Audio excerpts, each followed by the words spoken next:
The whisper came at exactly 2:17 a.m. It wasn't loud. It wasn't frightening. But it carried just 5 words that would destroy everything I thought I knew about my family. Don't let him find the box. My eyes flew open. For a few seconds, I couldn't move.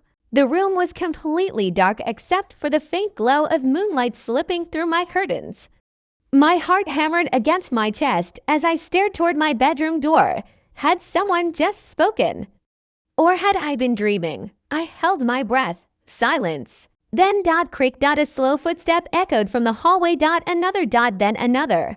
Every sound seemed louder. In the middle of the night, I reached for my phone. 2:17 a.m. I slowly opened my bedroom door. The hallway was empty. No lights. No movement. Only the old grandfather clock downstairs ticking like it was counting down to something. I should have gone back to bed. Instead, I walked toward the attic. And before the sun came up, I would discover a secret my father had buried for more than 20 years. Chapter 1. The house that never felt empty. My name is Ethan. I'm 21 years old. People always ask what it's like growing up with a stepmother. Most expect me to tell horror stories. Arguments. Jealousy. Constant tension.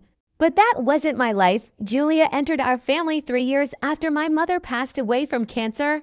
She never tried to replace my mom. She never asked me to call her mom. She simply smiled, cooked pancakes every Sunday. Remembered my birthday, and somehow made her quiet house feel alive again. She wasn't perfect. Neither was my father. But together, they slowly healed a home that grief had almost destroyed. Dad had changed after losing Mom. The strongest man I'd ever known suddenly looked exhausted all the time. He stopped fixing things around the house, stopped fishing, stopped laughing. It felt like he was alive, but not really living. Then Julia appeared. She didn't rescue him overnight. Healing never works that way. Instead, she stood beside him, one day at a time. One rainy evening, I came downstairs looking for a snack. The lights in the kitchen were dim. Dad sat quietly at the dining table, staring at an old family photograph. It was a picture of him and Mom taken years before I was born. His eyes looked distant. Almost lost. Julia walked into the room carrying 2 mugs of hot tea. Without saying anything, she placed one beside him. I thought you might need this. Dad looked up. His tired face softened. You always know. She smiled gently. Not always. He looked back at the photograph. Some nights I still feel guilty. Julia pulled out the chair beside him. Guilty for what? For smiling again. The room fell silent. Rain tapped softly against the windows. I loved her. I know. I still love her. Julia reached across the table and quietly took his hand. And that's exactly why I love you. He looked surprised. You never asked me to forget her. Julia shook her head. Because love isn't replaced. She smiled through watery eyes. It grows. Dad let out a deep breath. For years I thought happiness meant betrayal. Julia gently squeezed his hand. No, happiness is how we honor the people who wanted us to keep living. Dad stood up slowly. He walked around the table. Without saying another word, he wrapped Julia in a warm embrace. She rested her head against his shoulder. Neither of them spoke. They didn't need to. Sometimes silence says everything. Standing in the hallway, unseen by either of them, I smiled. For the first time since losing Mom, I realized Dad wasn't forgetting the past. He was finally allowing himself a future. Chapter 2. Something was wrong the next morning. Julia looked exhausted. Dark circles rested beneath her eyes. You okay? She forced a smile. Just couldn't sleep. Dad frowned. Bad dream again.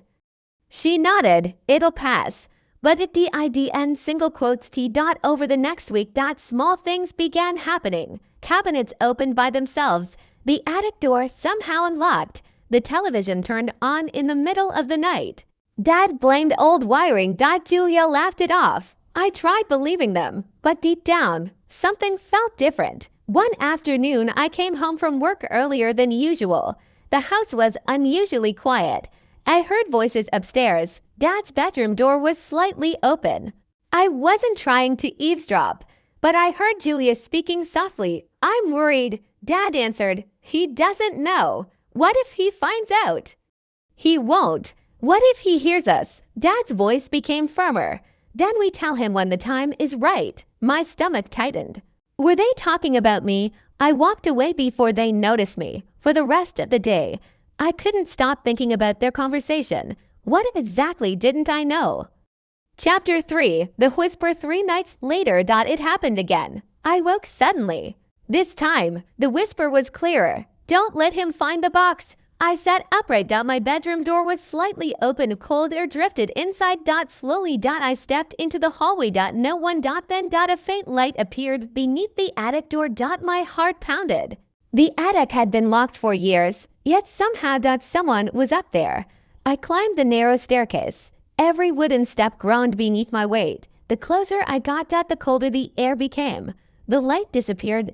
Complete darkness. I reached for the old pull chain. The single attic bulb flickered to life. Dust floated through the air. Everything looked and touched. Old furniture, broken lamps, boxes covered with faded blankets. No person. No sound. Nothing. I almost laughed at myself. Maybe I really had imagined everything. Then something caught my eye. A tiny brass key lying on the wooden floor, covered in dust. As though it had been waiting years for someone to notice it. Chapter 4. Questions without answers. Next morning, I showed Julia the key. For just a second, the color drained from her face. Where did you find this? In the attic. She stared at it silently. Dad walked into the kitchen. The moment he saw the key, his smile disappeared. Neither of them spoke. Finally, Dad said quietly, "You shouldn't have been up there. It was unlocked." "It should have stayed locked." Julia looked at him. Then back at me. "We'll explain everything." Dad slowly shook his head. "Not yet." Those two words answered nothing. Instead, they created 100 more questions. That afternoon, I returned to the attic alone. The key felt heavy in my pocket. Somewhere up there. It belonged to something. And whatever it opened. My parents clearly hoped I would never find it. I took a slow breath, looked around the attic one more time. Then I noticed something strange. One of the old wooden shelves wasn't attached to the wall.